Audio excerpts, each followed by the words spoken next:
दोस्तों, तो कैसे अब आज हम लोग पढ़ें क्लास 10th के कुछ टॉपिक, क्वेश्चन आपके, आंसर हमारे। इस सेशन में ये कुछ प्रश्न आपकी तरफ से आए हैं कि सर सिमिलैरिटी क्या है, और अगर सिमिलैरिटी क्या है तो उसके बीच सिमिलैरिटी और कॉन्ग्रुएंट के बीच का डिफरेंस क्या है। ठीक है, इन्हीं चीज़ों को आज हम इस सत्र में डिस्कस करेंगे और ये हूँ मैं जो आपको बताएगा इसमें क्या फ़र्क है। अपनी तरफ से मैं पूरी कोशिश करूंगा आपको समझाने के लिए। चलो स्टार्ट करते हैं। एक तरह हम लोग क्या कर रहे हैं, हम लोग पढ़ रहे हैं इंट्रोडक्शन ऑफ सिमिलर ट्रायंगल ही पढ़ रहे हैं। इस पूरी जो स्लाइड दिखाई हुई है आपके सामने, इसका मतलब यही है introduction of similarity of a triangle हम लोगों ने सीखना है। क्लियर है? तो आप मेरे साथ जुड़े रहें, एंड तक इस वीडियो को ज़रूर देखना, आपको एक अच्छी चीज़ बता के जाऊंगा। क्लियर? चलो आगे की तरफ चलते हैं हम लोग। उठाते हैं हम अपना पेन। ठीक है, तो आप ध्यान से देखते रहना इस वीडियो को। देखो मेरी बात सुनो। सबसे पहली बात, ट्रायंगल का सिमिलर होने का मतलब क्या है। जैसे मान लो ये ट्रायंगल है, एक ट्रायंगल मैंने बताई, तो एक और ट्रायंगल बना दी। ठीक है, पहले मैं सिमिलैरिटी के बारे में बताऊंगा। सिमिलैरिटी करने के आपके पास यहाँ पे तीन तरीके हैं। एक साइड साइड साइड है, आपको याद रखना है। एक साइड एंगल साइड है, ये याद रखना है। एक एंगल एंगल सिमिलैरिटी है, आपको ये याद रखना है। ठीक है, तीन सिमिलैरिटी के क्राइटेरिया है। ये कुछ ऐसा है कि जैसे आप एक शैम्पू लेने जा रहे हो, ठीक है, या नवरत्न पाउडर है, आपको 10 रुपए वाला भी मिल जाएगा। उसका प्रोटोटाइप मतलब उसकी जो अपीयरेंस है, या बायोलॉजी वाले स्टूडेंट होंगे वो अच्छी तरह जानते हैं, मॉर्फोलॉजी वर्ड यूज होता है, मतलब एक्सटर्नल स्ट्रक्चर। उसका एक्सटर्नल स्ट्रक्चर चाहे आप 10 रुपए वाला लो चाहे 80 रुपए वाला लो, उसका सेम ही होगा स्ट्रक्चर देखने में। बट फर्क क्या होगा, उसके साइज का फर्क होगा। साइज और साइज जो होगा एक प्रोपोर्शन में होगा, और कोई डिफरेंस नहीं होगा। जैसे तो इस ट्रायंगल को बड़ा बनाते हैं, है ना, तो आप अच्छी तरह समझ पाओगे। एक ट्रायंगल ये बना है, ये ट्रायंगल एक और बना है। ठीक है, इसको थोड़ा, अब देखो मान लो ये साइड है 3 सेंटीमीटर है, ठीक है, ये 4 सेंटीमीटर है और ये 5 है। और जो इसके कॉरस्पॉन्डिंग साइड है, जैसे इस साइड के कॉरस्पॉन्डिंग में एक साइड, ये साइड है, इसके कॉरस्पॉन्डिंग में ये साइड बना देता हूँ। ठीक है, तो इसका मतलब अगर ये 3 है और मान लो ये 6 हो जाए, ठीक है, अब ये साइड है और इसके कॉरस्पॉन्डिंग में ये साइड ले लूँ, ठीक है, ये 8 हो गया। ये है इस साइड के कॉरस्पॉन्डिंग मैं एक और साइड ले लेता हूँ, ये वाली। ठीक है, तो ये हो गई 10। ठीक है, जैसे 3 4 5, ठीक है, 6 8 10। अब ये चीज़ों को अगर देखोगे तो ये एक प्रोपोर्शन में चल रही है। कैसे कि जैसे ये 3 है, 3 के कॉरस्पॉन्डिंग ये 6 है। ठीक है, मतलब 3 divided by 6, 4 divided by 8, 4 divided by 8, ठीक है, और 5 डिवाइडेड बाई 10।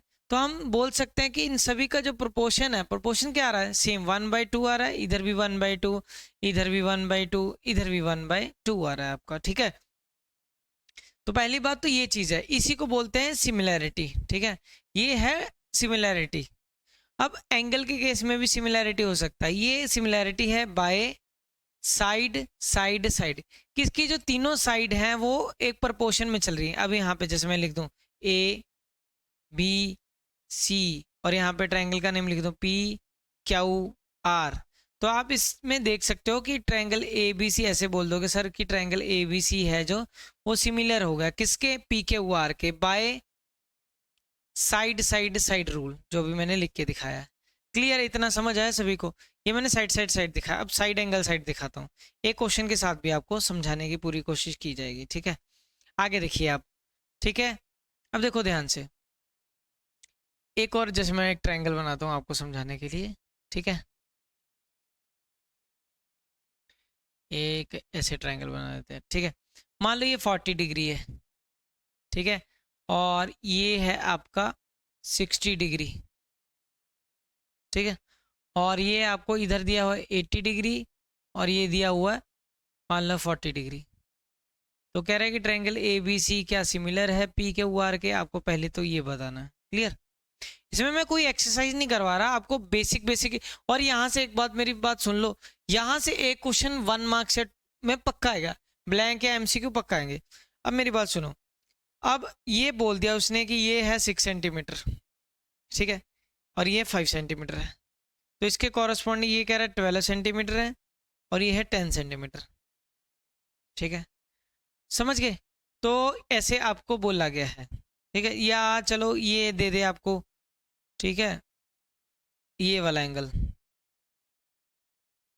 ये दे दिया, ये नहीं दिया, ठीक है, ऐसे दिया मान लो। तो हम क्या करेंगे, इसके कॉरस्पॉन्डिंग साइड्स को लेकर हम सॉल्व करने की कोशिश करते हैं। अब A B upon P Q, A B upon P Q क्या है आपके पास, ये 6 है और ये 12, मतलब ये क्या है इसका 6/12, 1/2 आ गया। और इधर देखो ये ए सी है, ये पी आर है, ये 5 है A C upon P are, ठीक है, 5/10, 5 1 5, 5 2 10। और ये बीच में एंगल, इसके बीच में एंगल कितना है, 40 डिग्री है। अब तीन एंगल का सम कितना होता है, 180 होता है, ये 80 है, ये 60 है, कितना हो गया 140। तो ये कितना रह जाएगा, ठीक है, तीन एंगल का सम 180 होता है ना, तो ये बीच में आपको 40 आ गया। मतलब जितना ये एंगल है उतना ये एंगल है, angle P is equal to angle A. पहली बात, आगे क्या है आपके पास, एक मिनट, ये इधर आ जाओ, ठीक है। तो आपके पास A B upon P Q equal to A C upon P R, और इसके साथ क्या होगा, angle P equal to angle A. समझ आया इतना, ठीक है, angle P is equal to angle A. तो इसका मतलब क्या है कि ये जो ट्रायंगल है, ये ट्रायंगल ए बी सी, आप बोल दोगे कि सर सिमिलर हो गया किसके, पी क्यू आर के, पी क्यू आर के बाय, आपने क्या लिया, अगर एक की बात करो, ये वाली साइड ली, बीच में एंगल लिया, फिर ये साइड ली, तो बाय साइड एंगल साइड, इसको बोलोगे साइड एंगल साइड क्राइटेरिया से आप लोगों ने इसको सॉल्व किया। क्लियर है, ये है इसका दूसरा तरीका। क्लियर।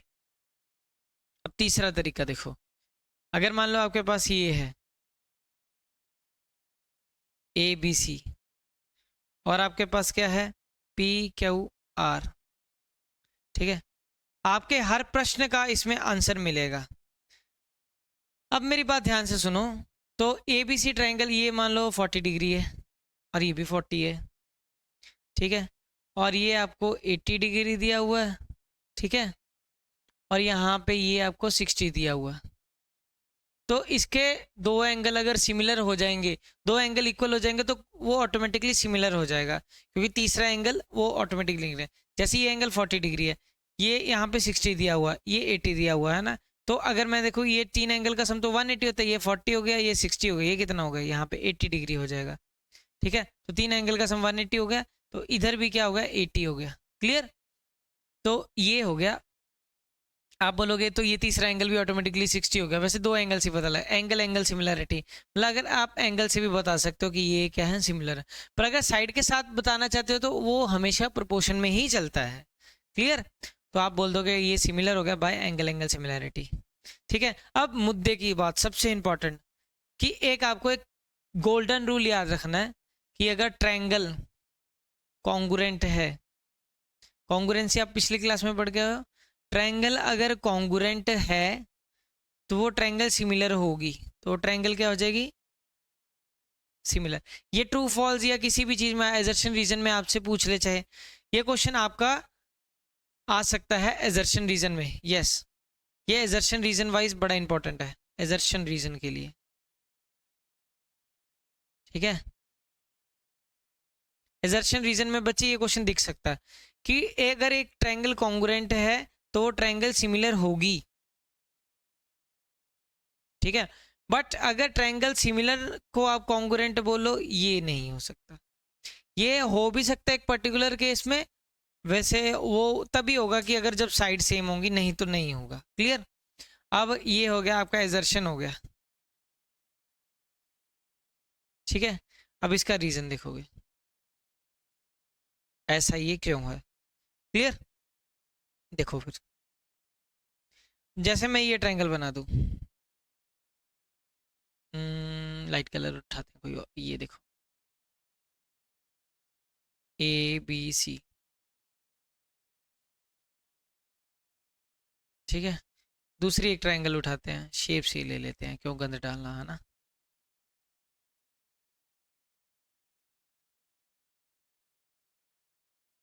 ठीक है, ये आपके सामने एक और ट्रायंगल दिख रही है ABC, इसको मैंने मान लिया PQR। अब मान लो ये है कॉन्ग्रुएंट है, क्या है, कॉन्ग्रुएंट है। जैसे ये साइड 5 है, ये भी साइड 5 है, ठीक है, और इसकी ये कॉरस्पॉन्डिंग साइड इसके इक्वल है, ठीक है, ये वाली साइड मान लो 12 है, तो ये इसके इक्वल है, ठीक है। अब तो ये चीज़ तो हो गया, ठीक है। हम क्या प्रूफ करने वाले हैं कि हर ये कॉन्ग्रुएंट है। कॉन्ग्रुएंट क्यों है? क्योंकि इसकी ये ए बी इक्वल कॉन्ग्रुएंट है। अब 9th क्लास में पढ़ के आए हो ना, A B equal to sir P Q है, B C equal to Q R है, A C equal to P R है ना। तो ट्रायंगल क्या होगी, कॉन्ग्रुएंट होगी by side side side. Clear? अब इसी के साथ सिमिलर भी है। सिमिलर कैसे है, या ऐसा बोल सकते हो कि अगर विदाउट नंबर्स के साथ दिखाना, अगर नंबर के साथ दिखाना है फिर तो सीधे दिख रहा है कि A B upon sir P Q equal to B C upon Q R equal to A C upon P R. क्योंकि सब में आप क्या पुट करोगे, ये 5/5 हो गया, ये 10/10 हो गया, ये 12/12 हो गया, तो सबकी रेशो क्या आ रही है आपकी, 1 आ रही है ना। तो ये सिमिलर भी हो गया। सिमिलर कैसे हो गया कि इसकी सारी साइड पर बाय साइड साइड साइड। अगर आप इसको ऐसा दिखाना चाहते हो सीधा ही बिना नंबर के, तो A B equal to P Q है ना, तो ये मल्टीप्लाई नीचे क्या आ जाएगा, डिवाइड, तो A B upon P Q is equal to 1, cross multiply करके वही बन जाएगा। ऐसे ही B C equal to Q R, B C equal to Q R है, तो इसको आप क्या लिख सकते हो, B C upon Q R is equal to 1, ठीक है। ऐसे ही आप एक और चीज़ लिख सकते हो, ये तीसरा है, तीसरा आपके पास क्या है, ठीक है, A C upon P R is equal to 1।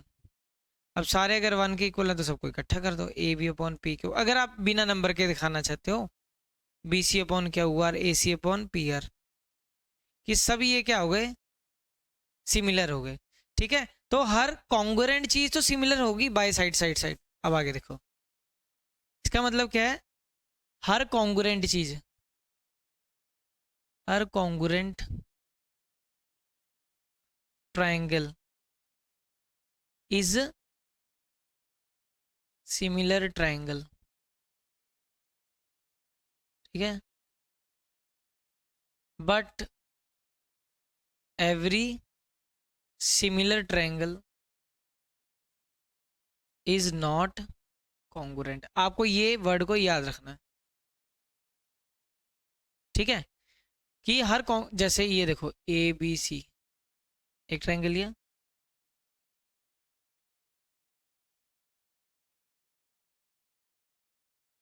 क्योंकि हमारे पास ये तो है, चलो ये आपकी सिमिलर है, सिमिलर की वजह से मान लो ये 40 है, ये 40 है, ये 80 है, इधर का 80 है, इधर का भी 80 है। पर अब जो हमारे पास साइड है, जैसे प्रोपोर्शन में क्या है कि अगर ये 5 है, ये 10 है, ठीक है, और यहाँ पे 6 है, यहाँ पे 12 है, यहाँ पे 7 है, यहाँ पे 14 है, तो साइड तो नहीं ना मेरी कॉरस्पॉन्डिंग इक्वल हुई, ये 5 है, ये 10 है, ये 6 है, 12 नहीं हुई। ये एक ही केस में होगी, जब इसकी साइड इक्वल होंगी, तो वो ऑटोमेटिकली वही केस बन जा रहा है, ठीक है। तो आपको ये गोल्डन रूल याद रख के जाना है कि हर कॉन्ग्रुएंट जो ट्रायंगल होती है वो सिमिलर, हर कॉन्ग्रुएंट ट्रायंगल सिमिलर होती है, पर हर सिमिलर ट्रायंगल कॉन्ग्रुएंट नहीं होती। क्लियर? सभी को पता लग गया? नेक्स्ट चीज देखोगे फिर आप,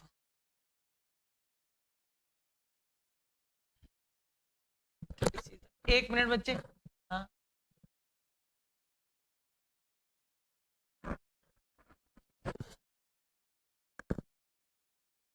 हेलो बच्चे, हाँ जी। तो अब हम लोग करेंगे, ये 2-3 स्टेटमेंट आपको याद रखनी है। पहली स्टेटमेंट, पहली स्टेटमेंट ये कि वो आपसे ये पूछेगा dash dash dash are similar, तो आप आंसर दोगे सर्कल, दूसरा इक्विलेटरल ट्रायंगल, तीसरा स्क्वायर, स्क्वायर, ठीक है। क्यों सर्कल, चाहे आप इतने का ले लो, ये रेडियस ही तो लगता है इसका, चाहे 4 सेंटीमीटर का लगा लो, फिर 8 का लगा देना, तो इन दोनों का रेशो 4/8 क्या हो गया, 1/2, तो ये सिमिलर हो गए। इक्विलेटरल ट्रायंगल में भी तुम ये सारी साइड 4 4 कर लो, ये अपनी मर्जी से कुछ भी कर लेना, 10 10 कर लो। तो 4/10 0.4, 4/10 0.4, 4/10 0.4, हर जगह से वही तो हो रहा है। अब स्केयर के केस में कुछ भी ले लो फिर, 4 4 4 4 4। अब इसके केस में मान लो 25 25 ले लो, तो 4/25 4/25 ही तो आ रहा है। ठीक है, तो ये था आपका, ये चीज़ समझने वाली कि सर्कल, इक्विलेटरल ट्रायंगल और ये आपका स्केयर क्या होते हैं, ये सारे सिमिलर होते हैं। ठीक है, ये आज हमने आपको कुछ बताया कि सिमिलैरिटी और उसमें क्या फ़र्क है, और इसके 1 मार्क्स के क्वेश्चन। और इसी के साथ मैं इस वीडियो को करता हूँ द एंड। आप देखते हमारे साथ जुड़े रहें, ठीक है, इस सीरीज़ में। ऐसे हमने पीपीटी पहले पढ़ाया आपको, ठीक है, वो वीडियो वाइज तो वैसे ही दिखेगा आपको। तो मिलते हैं आपसे नेक्स्ट लेक्चर में, उसमें हम 6.2 से स्टार्ट करेंगे। 6.1 का तो मैंने आपको हर चीज़ बताई दी है एक तरह, ठीक है। और तो मुझे कुछ लगता नहीं है कि कुछ आ सकता है इसमें से, और कोई क्वेश्चन हुए तो हम सैम्पल पेपर में ज़रूर करेंगे। मिलते हैं आपसे नेक्स्ट लेक्चर में। थैंक यू, जय हिंद।